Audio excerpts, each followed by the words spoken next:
Hai, jumpa lagi dengan saya, Sianaria. Kali ini di video pembelajaran kita manajemen pemasaran, kita mau belajar mengenai apa itu CRM, Customer Relationship Management, kemudian CSR, Corporate Social Responsibility, dan juga apa itu market share.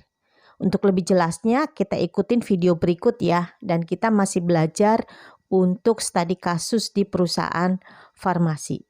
Selamat mengikuti videonya.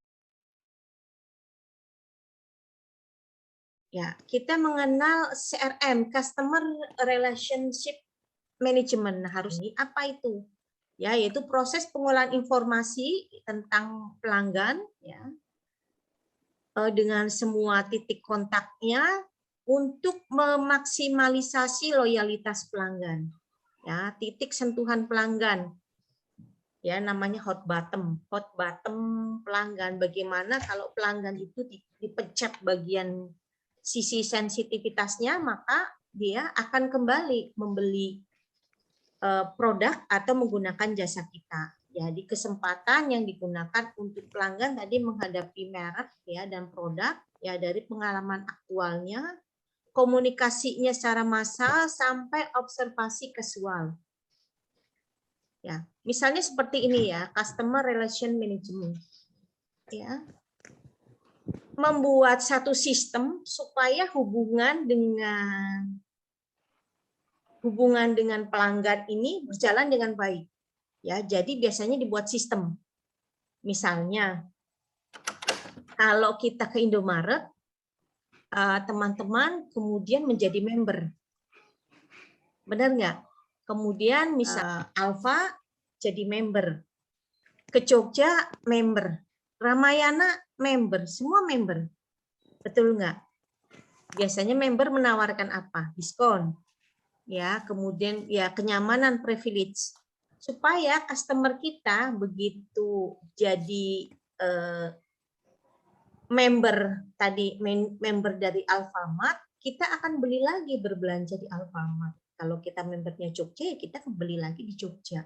Karena biasanya nanti kita setelah belanja kita mendapatkan poin. Ya, makanya ini ada titik sentuhnya. Titik sentuhnya kita terhadap pelanggan apa? Supaya kita kembali lagi kembali lagi untuk membeli di Alfamart. Ya, itu namanya titik sentuh pelanggan. Tadi hot bottom. Hot bottomnya pelanggan apa? Nah, perusahaan-perusahaan farmasi punya ini enggak? Punya. Pasti ya. Pasti punya. Misalnya karena saya sudah sering menghubungin Kimia Farma untuk membeli obat, nah pasti dia punya data saya. Jadi begitu saya telepon, mereka bisa tahu ya, atau misalnya begitu saya WA, mereka tahu karena sudah disimpan. Oh, dengan Ibu Ria ya biasanya mau beli apa? Aduh, saya lupa. Saya beli apa ya biasanya? Nah, mereka biasanya punya data. Oh, Ibu biasanya kalau ke sini beli ini, beli ini, beli ini. Ya, kalau di rumah sakit, maka recording pasien biasanya ada ya. Itu memang karena kebutuhan. Tetapi kalau di bisnis-bisnis lain pasti kita ada recordingnya. Nah, contohnya misalnya kalau kita suka membeli makanan di restoran, kita sering membeli, biasanya apa? Oh si ini, Bu, ini ya biasanya ayam bakar. Ya, ayam bakar nggak pedas, nggak pakai bawang merah, seperti itu ya. Ini adalah customer relation management. Bagaimana membuat sistem supaya hubungan dengan pelanggan itu menjadi lebih dekat. Kita kalau dekat, ya kita pasti membeli apapun dengan orang itu ya. Kita pasti menceritakan apapun dengan orang tersebut karena tadi ada hubungan. Tetapi kalau kita tidak ada hubungan ya dengan produk atau jasa ya karena butuh aja sih. Gitu. Karena kebetulan misalnya biasa beli counterpane, hari ini tidak ada counterpane ya terpaksa kita ke merek lain. Biasa pakai Pepsodent, di sini Pepsodentnya habis ya udahlah pakai Citadine.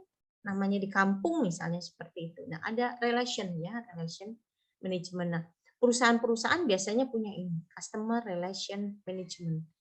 Nah, ini nanti hubungannya adalah dengan yang namanya database. Bentar ya. Hubungannya dengan bagaimana mengolah termasuk database konsumen. Seperti ini ya. Alamatnya konsumen, transaksinya, informasi registrasi, ya biasanya tanya di telepon apa, demografi, psikologis, media grafis dan sebagainya. Ya, kemudian ini mengisi data-data base. Ini kalau untuk bisnis ya. Ini untuk yang konsumen, ini untuk yang bisnis. Jadi kalau di dalam dunia perdagangan kita ada yang istilahnya SIP B2C, business to customer, atau B2B, business to business.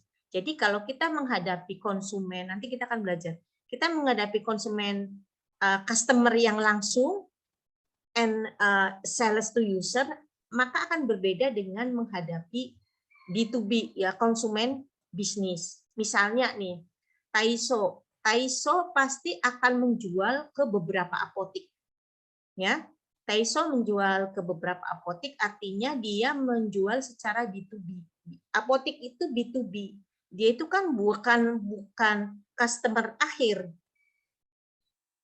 Ya, karena apotik itu kan bukan pemakai obat, betul tidak? Ya, customer apotik bukan pemakai obat. Ya, yang pemakai obat adalah konsumen langsung. Tidak mungkin dari perusahaan farmasi langsung buka apotik. Ada sih. Misalnya Kimia Farma punya apotik Kimia Farma. Ya, itu memang dia sistem distribusinya seperti itu. Tetapi jarang misalnya Taiso punya enggak apotek sendiri seperti Kimia Farma? Tidak ya.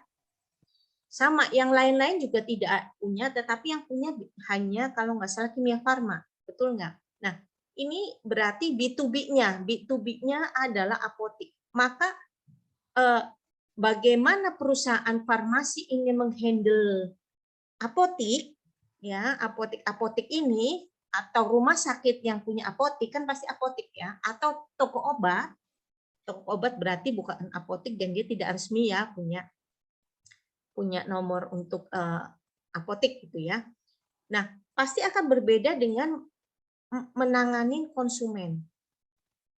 Ya kan konsumen ini langsung. Kalau saya komplain terhadap pemakaian terhadap tadi apa namanya counterpane, saya konsumen. Tetapi kalau apotik A ya, apotik misalnya apotik A atau apotik B ngomongin, waduh ini packingnya obat A, ya misalnya ya, packing besarnya ini cepat bocor seperti itu ya, sehingga packingnya kardusnya terlalu tipis, baru ditumpuk 5 karton sudah pada bocor, terus botolnya ini cepat tipis gitu ya, karena kan mereka biasanya punya stok yang tinggi, otomatis penyimpanannya akan berbeda dengan konsumen. Kalau konsumen kan beli satuan, kemudian kita masukkan ke kotak obat, ya otomatis akan lebih aman daripada yang di apotek. Nah, cara penanganan terhadap konsumen bisnis akan berbeda dengan penanganan terhadap konsumen yang perorangan. Ya, seperti itu ya teman-teman ya. Nah, ini akan digunakan sebagai big data, ya, database. Di big data untuk bisa kita olah. Kalau kita punya produk baru, maka yang akan kita utamakan adalah konsumen kita, ya, konsumen perorangan kita yang sudah terdaftar. Atau relasi bisnis yang sudah terdaftar, big data. Siapa yang memiliki data saat ini, ya, yang big data, dialah yang akan memenangkan pertarungan di dunia digital. Kenapa? Karena semua basicnya big data. Biasanya kita misalnya kalau sekarang, kalau nggak nomor handphone, teman-teman begitu mengisi jadi keanggotaan Lotte, kemudian Lotte langsung ada WA yang bisa kita bisa kita chat ya. Ya, kemudian dia memberikan promosi-promosi. Seperti itu. Yang dulunya kita nggak mau, bukan yang dulunya, yang mungkin kita malas ke Lotte, antriannya panjang, tetapi begitu kita melihat promo, ya, yang datang langsung secara pribadi, bukan kita lihat di marketplace, ya, pasti akan berbeda. Ya.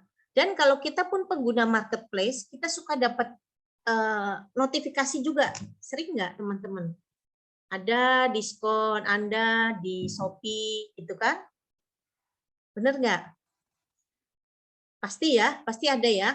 Itu notifikasi itu adalah cara bagaimana tadi si perusahaan menggunakan basis data, ya. Nah, ini untuk apa? Mengidentifikasi calon pelanggan, memutuskan mana yang bisa dapat tawaran khusus, memperdalam kesetiaan pelanggan, mengaktifkan kembali pembelian pelanggan, ya, reorder, mencegah kehilangan pelanggan yang serius. Kalau Lotte walaupun pelanggannya banyak, ya, saya ikut Indogrosir, ya, saya juga sering dapat notifikasi, sering dapat promosi. Ya, gunanya untuk apa ya ini? Kalau kita colek istilahnya seperti itu ya oleh perusahaan-perusahaan yang kita menjadi member, oleh produk-produk tersebut, rasanya senang atau tidak? Pasti senang ya.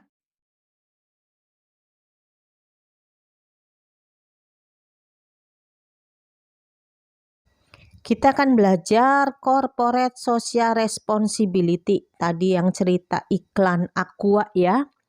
Air Sodekat. Nah ini. Jadi iklan itu bukan untuk menjual Aqua secara produk, tetapi bentuk tanggung jawab sosial perusahaan terhadap kondisi sosial ya, atau kondisi perusahaan-perusahaan ekonomi di yang daerah tertentu. Sudah mencapai target marginnya atau labanya mencukupin, kemudian mereka memberikan pelayanan sosial. Itu gunanya untuk apa? Ya, namanya sosial berarti sebenarnya secara biaya itu hanya membuang biaya. Ya, namanya promosi itu kan promosi ya, tapi sifatnya sosial, membuang biaya. Contohnya misalnya tadi ya, Aqua kemudian membantu mencari atau membuat misalnya sumur-sumur resapan di daerah Indonesia bagian timur, ya, supaya mendapatkan air bersih, sehingga dikatakan kalau kita beli Aqua, maka kita sebenarnya membantu menolong mereka menyediakan misalnya sekian liter air bersih. Kita kenal rokok Jarum, teman-teman ingat, Jarum selalu memberikan beasiswa ya terhadap para pebulu tangkis Indonesia. Ya, sempat ramai juga ya. Kemarin beasiswa Jarum sempat diberhentikan. Sekarang jalan lagi. Biasalah orang Indonesia ya bilang, kenapa Jarum sebagai produsen rokok yang membunuh gitu ya, yang membunuh tetapi memberikan beasiswa ya, beasiswa baik untuk pendidikan, juga beasiswa untuk para atlet. Ya, bahkan promosi yang dilakukan oleh Jarum bukan bagaimana berpromosi orang merokok, bukan, tetapi apa yang sudah dilakukan oleh PT Jarum ya, menyekolahkan orang-orang ya dengan beasiswa kepada para mahasiswa. Itu adalah salah satu bentuk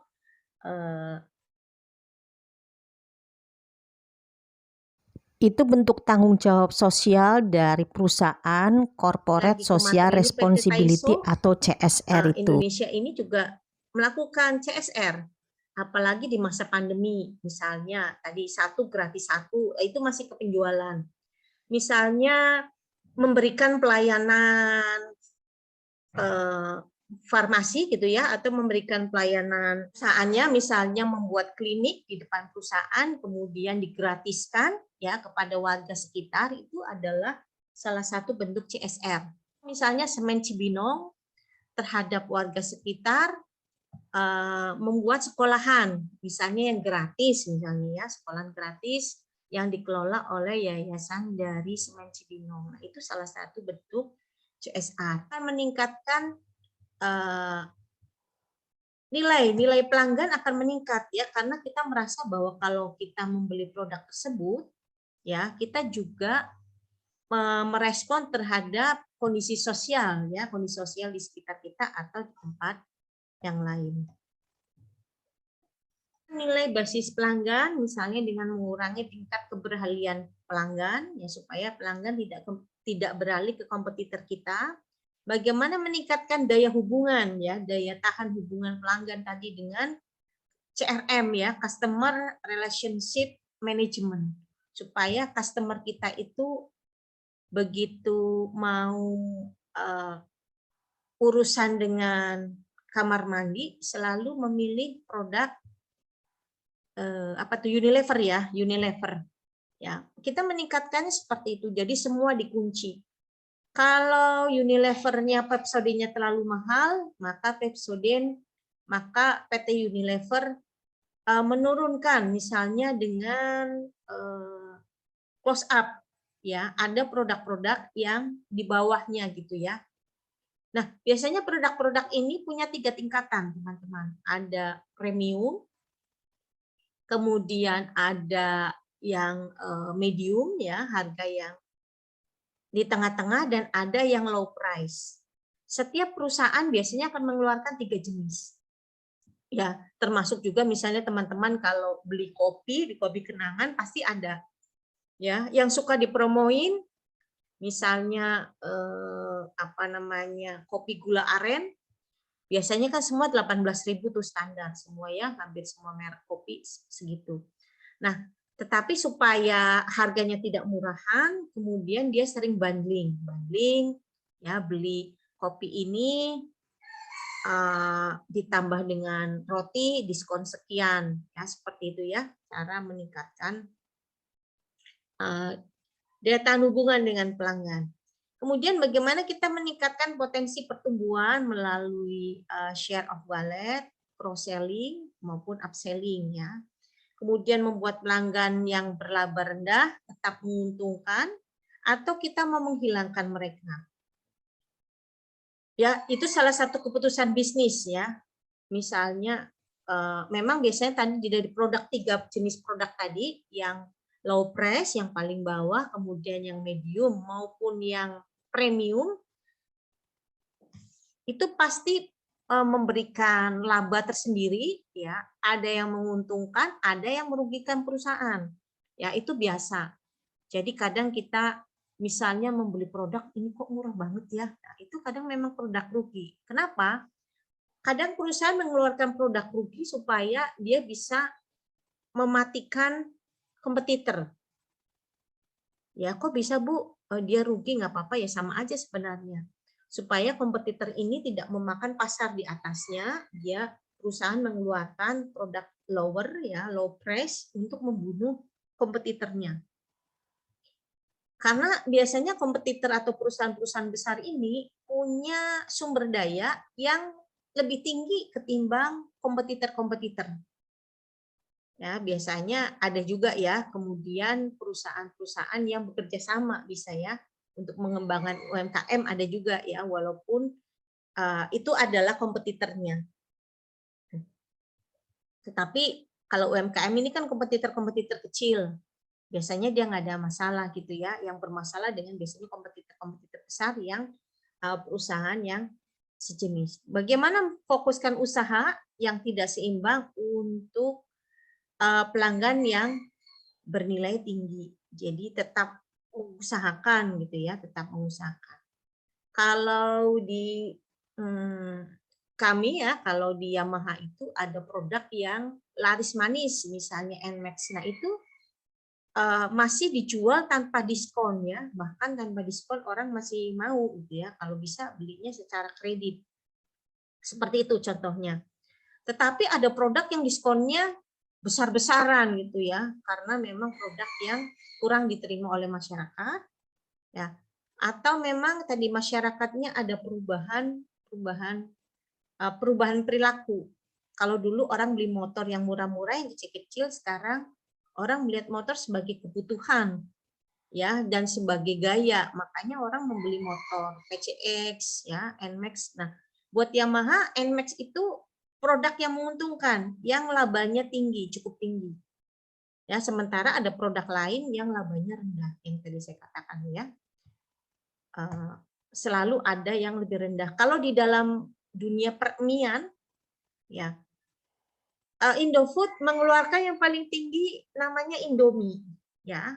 Tetapi ada yang paling bawah, ada Indomie, di bawahnya ada Supermie, ya. Di paling bawah ada Sarimi, betul nggak? Sarimi ini yang paling murah.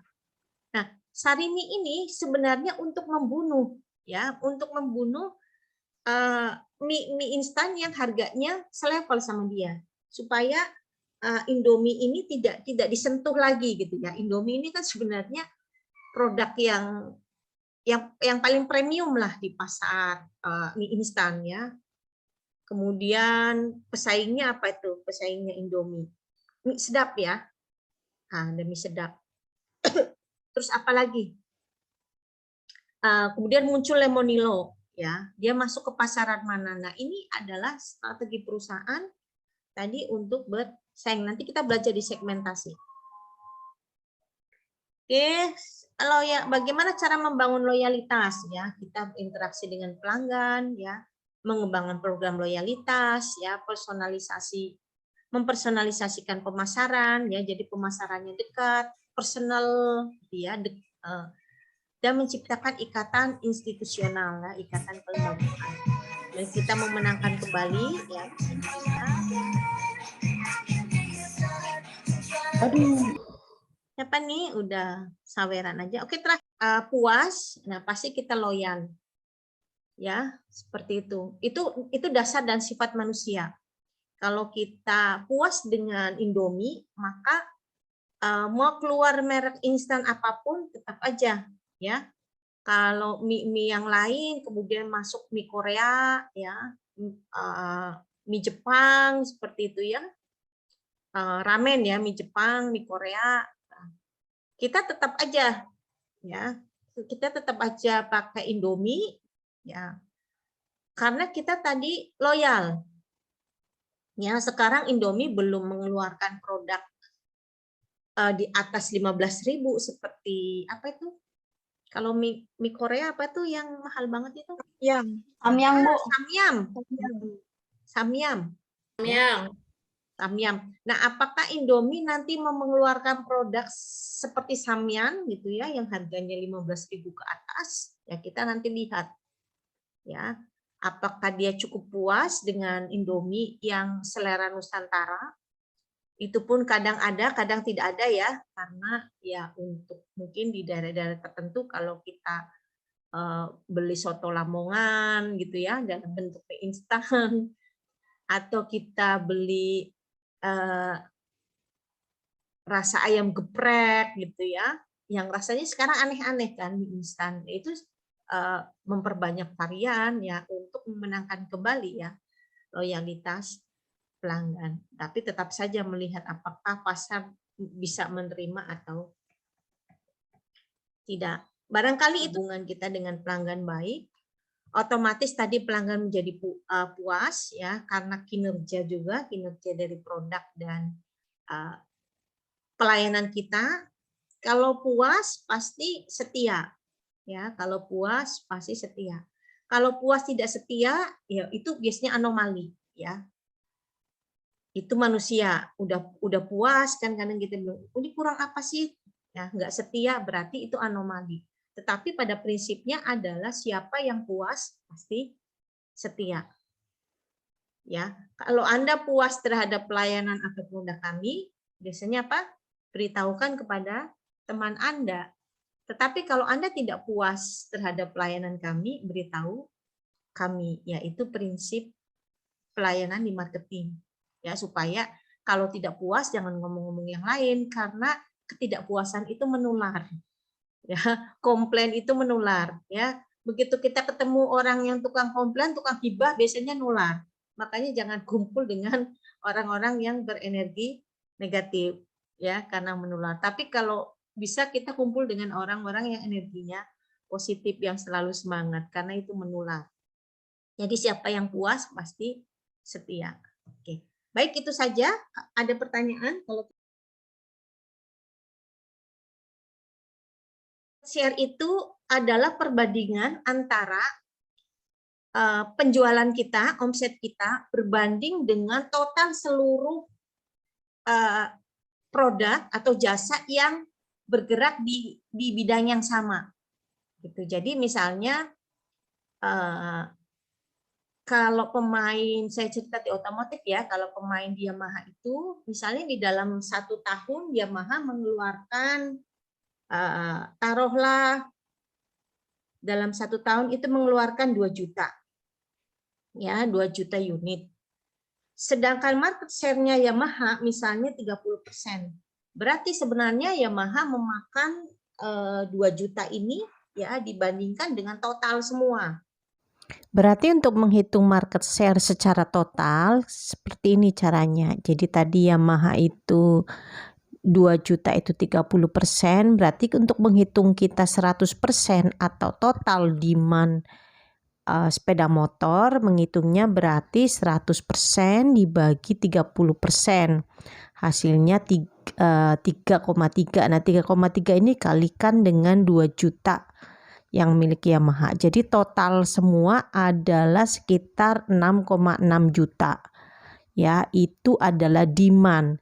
Jadi kita menghitung demandnya itu 6,6, kemudian Yamaha itu makan sekitar 2 juta yang berarti sekitar 30%.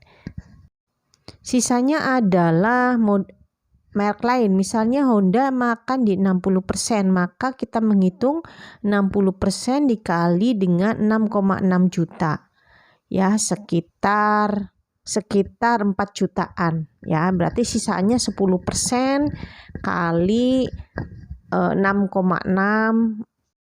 Jadi sisanya adalah 660 untuk merek lain ya, atau makan di pangsa pasar 10%. Kira-kira seperti itu ya. Ya, jadi kalau ini menemukan sekitar segini ya ranking berdasarkan pangsa pasar market share di farmasi, maka yang tertinggi adalah perusahaan Dexamedica. Dia makan 6% dari 100% kira-kira penjualan farmasi di seluruh Indonesia. Ya, ini market leadernya Dexamedica. Misalnya apalah produknya ya, saya agak kurang. Kemudian Sambe Pharma 5% dan seterusnya. Di sini Taiyo nggak masuk ya, Taiso nggak masuk. Berarti mungkin dia di bawah 1%. 1% dari demand ya, demand di masyarakat untuk kebutuhan farmasi. Nah, ternyata teman-teman dari sini kita melihat bahwa enggak ada industri farmasi yang betul-betul menguasai pasar secara besar gitu ya. Karena ini kecil-kecil gitu ya. Tidak ada yang dominan ya, rata-rata mereka makan 6% itu juga sudah lumayan. 6% misalnya dari 1.000 triliun ya kan lumayan, berarti kan dia bisa makan 6% 1.000 triliun berarti dia 60 triliun Dexamedica misalnya seperti itu ya, misalnya seperti itu. Untuk menghitung tadi market share, karena Dexamedica itu penjualannya 60 triliun, maka kita menghitung pangsa pasarnya dia 6% ya, 60 triliun dibagi dengan 1.000 triliun. 1.000 itu semua penjualan farmasi di tahun misalnya 2020 di Indonesia itu mencapai angka 1.000 triliun. Nah, 1.000 triliun, kemudian Dexamedica penjualannya adalah 60 triliun. Maka dia memakan pasar 60 dibagi dengan 1.000 ya, 6%. Cara menghitungnya seperti ini. Nah, untuk kita melihat market share ini, untuk kita melihat posisi penjualan di dalam produk dan jasa kita. Tadi ya, kalau di Yamaha misalnya berapa? 30%. Kemudian Honda 60%. Berarti market leader untuk sepeda motor adalah Honda. Kalau misalnya mobil, market leadernya menurut teman-teman apa? Jadi begitu kita ditanya mobil, yang keluar apa? Toh, biasanya teman-teman kalau ditanya mobil apa? Toyota. Toyota. Pasta gigi. Pepsodent. Kecap. AGC. Bango. Ya. Mentega. Ben. Penyedap. Masako. Nah, seperti itu teman-teman. Itu adalah biasanya market leader. Apa yang ada di kepala kita mengenai produk itu yang keluar biasanya itu. Karena memang yang banyak di pasaran. Jadi tidak heran kalau misalnya kita ke warung-warung yang kecil, kalau selalu menyediakan barang-barang yang memang sangat dibutuhkan ya. Bukan sangat dibutuhkan, barang-barang yang mereknya memang sudah familiar dan sudah terkenal gitu. Walaupun ada Ciptaden di warung, tetapi pasti ada Pepsodent, walaupun dia lebih mahal. Dan biasanya market share, biasanya produk leader, ya, yang market share-nya paling tinggi pasti paling mahal. Teman-teman bisa cek, pasti harganya. Aqua, Bu. Ya, Aqua. Kalau kita bilang air kemasan, Aqua mehongnya minta ampun, betul nggak? Benar, Bu. Benar. Karena itu produk leader, ya, dia yang pertama bermain di air mineral. Jadi teman-teman memahami apa itu kepuasan pelanggan ya, dan tadi hubungannya dengan kalau market share seperti apa. Kita mengenai kepuasan pelanggan. Nanti teman-teman paling mudah kalau bikin skripsi mengecek kepuasan pelanggan. Kepuasan pelanggan di di Bank BRI misalnya ya, kita mengecek gitu ya, bagaimana pelayanannya, apakah produk-produk BRI ini dikenal ya, bagaimana m-bankingnya, bagaimana pelayanan secara fisik BRI. Nah, kita belajar seperti ini.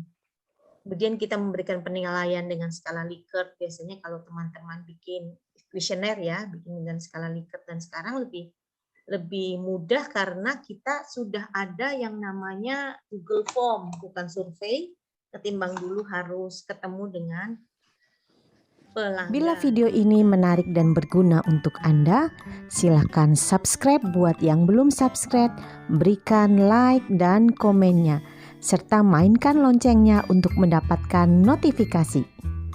Inilah channel memasak, kuliah ekonomi, skripsi tesis, dan juga motivasi. Sampai jumpa di video berikutnya.